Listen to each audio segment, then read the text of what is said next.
Assalamualaikum warahmatullahi wabarakatuh. Perkenalkan, nama saya Nur Afni Wijaya, NIM 2620010. Pada kesempatan kali ini saya akan membuat video ujian akhir semester saya, yaitu ujian Bahasa Indonesia dengan dosen pengampu Ibu Dr. Daswalantri SS MPD. Jadi, pada tugas ini saya diberikan waktu 15 menit dengan 5 soal, 4 diantaranya satu gambar dan satu lagi membuat topik pidato singkat. Baiklah, saya akan melampirkan gambar terlebih dahulu. Baik, saya lanjut. Dari keterangan gambar di bawah ini dan perintah soal, maka dari itu ada 3 upaya yang dapat saya pahami. Yaitu, yang pertama, Allah akan selalu menjaga hamba yang taat kepadanya. Yang kedua, Allah akan menunjukkan jalan orang-orang yang sesat ketika ia tahu Allah itu benar-benar adanya. Yang ketiga, Allah mampu membolak-balikkan hati siapapun. Lanjut ke soal berikutnya. Ada beberapa penggunaan tanda baca di dalam gambar di bawah ini. Pertama, tanda kurung. Tanda kurung ini dipakai untuk mengapit kata yang keberadaannya dapat dimunculkan atau dihilangkan. Yang kedua, tanda titik. Tanda titik ini mengakhiri kalimat. Yang berikutnya, tanda petik. Tanda petik mengakhiri kalimat. Berikutnya, tanda koma. Tanda koma mengapit petikan langsung dan pembicaraan. Yang ketiga, yang berikutnya, tanda seru, yaitu menggambarkan kesungguhan dalam kalimat ini. Di dalam teks tadi ada beberapa kata maha yang merujuk pada arti. Yang pertama, maha lembut. Tidak ada kelembutan dari selain kelembutannya. Maha mengetahui. Tiada yang lebih mengetahui dari pengetahuannya. Maha bijaksana. Tiada yang lebih bijaksana dari kebijaksanaannya. Nya dalam kalimat ini merujuk kepada Tuhan yang Maha Esa. Baik, kita lanjut ke soal nomor 2, yang dimana dalam teks di bawah ini apa yang saya rasakan dan apa yang saya lakukan jika saya yang berada di situasi tersebut. Saya akan mengadakan bakti sosial sebagai wujud rasa kepedulian, rasa seia senasib. Karena jika saya merasa jadi mereka, saya akan sangat membutuhkan bantuan. Untuk itu akan saya gelar pengambilan dana jalanan atau proposal-proposal untuk membantu saudara saya. Baik, kita masih di nomor 2. Temukan 15 diksi, susun berdasarkan urutan kamus dan artinya. Yang pertama, dekap. Dekap ini memiliki arti memeluk. Kesulitan ini diartikan sebagai menghilang. Pakaian hangat adalah jaket. Saudara bisa diartikan sebagai sistem terbuka. Bumi atau tanah diartikan sebagai negara. Bantuan adalah memberikan sumbangan. Menghadapi adalah membandingi. Ekstrim adalah melewati batas. Musim merupakan periode. Blokode adalah penutupan. Jones merupakan arti menganut. Krisis adalah bahaya. Ganas membahayakan. Penghangat adalah memanaskan. Dan terkatung-katung adalah melayang-layang. Selanjutnya, soal nomor 3. Mengapa saya bangga menggunakan bahasa Indonesia? Alasan saya yang pertama, saya bangga karena bahasa Indonesia adalah bahasa pemersatu bangsa Indonesia. Sebab di Indonesia banyak berbagai macam bahasa seperti Jawa, Sumatera, Papua, Aceh, dan sebagainya. Untuk itu digunakanlah bahasa Indonesia supaya tidak ada miskomunikasi saat berbicara. Dan selanjutnya, saya bangga berbahasa Indonesia karena bahasa Indonesia adalah bangsa yang sangat kaya akan keberagamannya. Berikutnya, saya bangga berbahasa Indonesia karena bahasa Indonesia.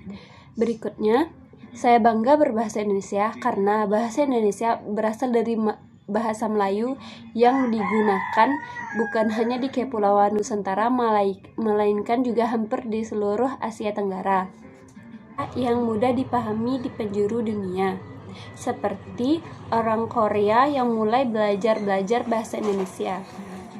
Jika orang Indonesia belajar bahasa Korea, orang Indonesia.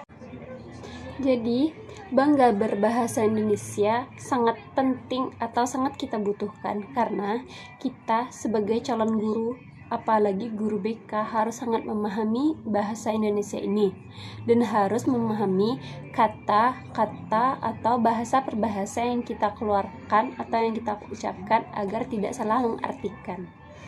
Untuk itu, marilah sama-sama kita mempunyai sikap bangga berbahasa Indonesia supaya kita menampakkan bela negara dengan bangga berbahasa Indonesia dalam berbahasa kepada yang lebih tua, sesama, maupun usianya yang di bawah kita.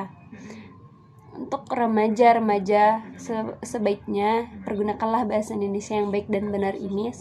Baiklah, kita lanjut ke soal nomor 4, di mana soal ini adalah persiapan tuntutan dunia kerja. Menurut saya ada beberapa hal yang harus dipersiapkan seperti attitude, akhlak, bakat, minat, dan skill. Namun yang akan saya jelaskan beberapa hal yaitu mental. Mental untuk tuntutan dunia kerja ini harus kuat. Kita harus istilahnya mental baja. Kita harus tahan dengan ejekan, hinaan, cacian saat awal-awal kita mulai bekerja. Karena jika mental kita tidak kuat, kita akan lemah dan tidak akan mampu untuk berada di luar jangkauan tuntutan kerja. Untuk itu, jika mental lemah, saya sarankan jangan bekerja dengan orang lain, melainkan kerja sendiri. Selanjutnya, mengenali diri. Di sini kita harus mengenali diri kita terlebih dahulu, seperti kita tahu diri kita lemah di bidang ini dan kita harus menguatkan di bidang itu supaya kelemahan kita itu menjadi kekuatan untuk diri kita sendiri.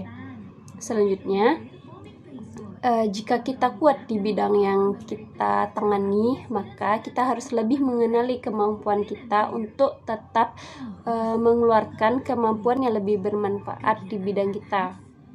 Selanjutnya, pengenalan diri ini harus dibantu dengan kesadaran emosi.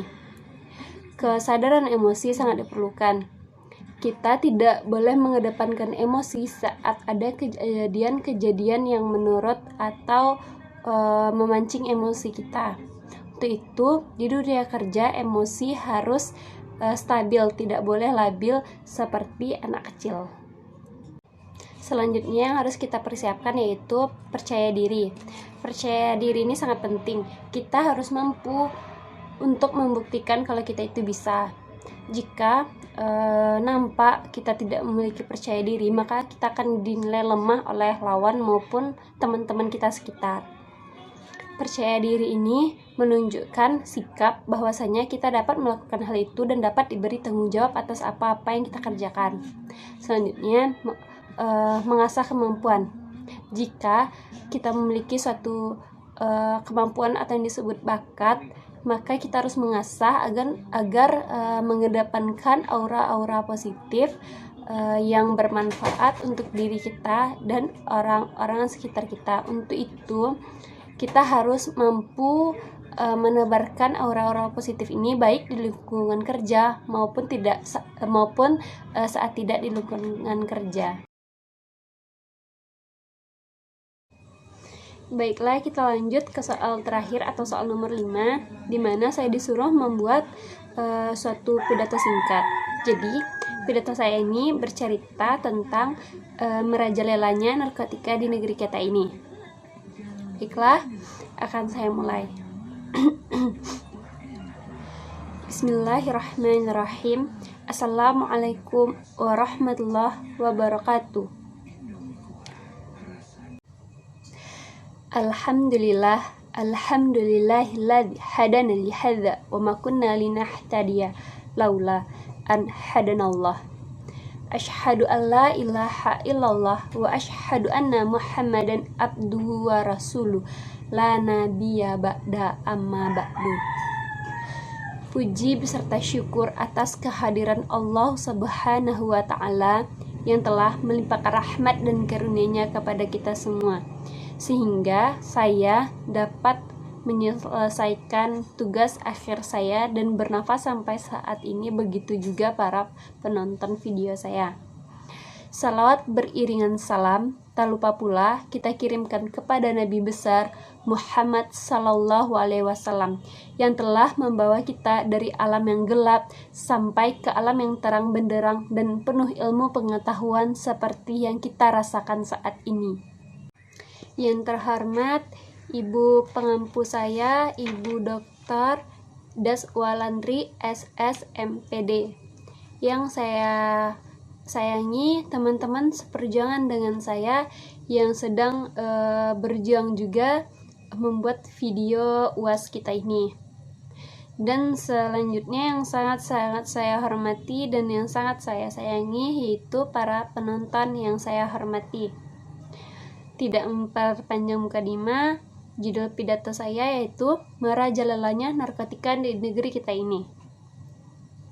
Janganlah sekali-kali kita mencoba untuk menggunakan narkotika, karena jika kita mencobanya maka kita akan rugi seumur hidup. Hidup terasa berbelenggu dan ketergantungan terhadap yang benda haram ini. Untuk itu marilah kita putra-putri bangsa mulai sekarang jauhilah hal-hal yang seperti itu dan berlomba-lombalah untuk mencapai hal-hal yang baik dan agar tidak menjadi orang-orang yang rugi. Pesan ini terutama untuk diri saya sendiri dan saya tekankan juga kepada pembaca atau pendengar video ini agar kita sama-sama merubah regenerasi bangsa Indonesia menjadi bangsa yang intelektual, bangsa yang militan, dan bangsa yang menjunjung tinggi kesuksesan. Sekian video singkat saya mengenai pidato ini. Tanpa menyinggung pihak manapun, saya mohon maaf sebesar-besarnya. Semoga kita mampu menerapkan hal-hal baik dalam diri kita. Akhir kata, billahi fisabil haq fastabiqul khairat. Wassalamualaikum warahmatullahi wabarakatuh. Baik, itu tadi video-video saya mengenai soal ujian akhir semester. Saya Nur Afni Wijaya. Saya mohon maaf apabila ada pihak-pihak yang merasa terugikan. Saya mohon bantuan like, subscribe-nya, karena like, subscribe saudara-saudari ini merupakan nilai bagi saya. Saya mohon maaf apabila ada kesalahan. Wassalamualaikum warahmatullahi wabarakatuh. Sampai jumpa di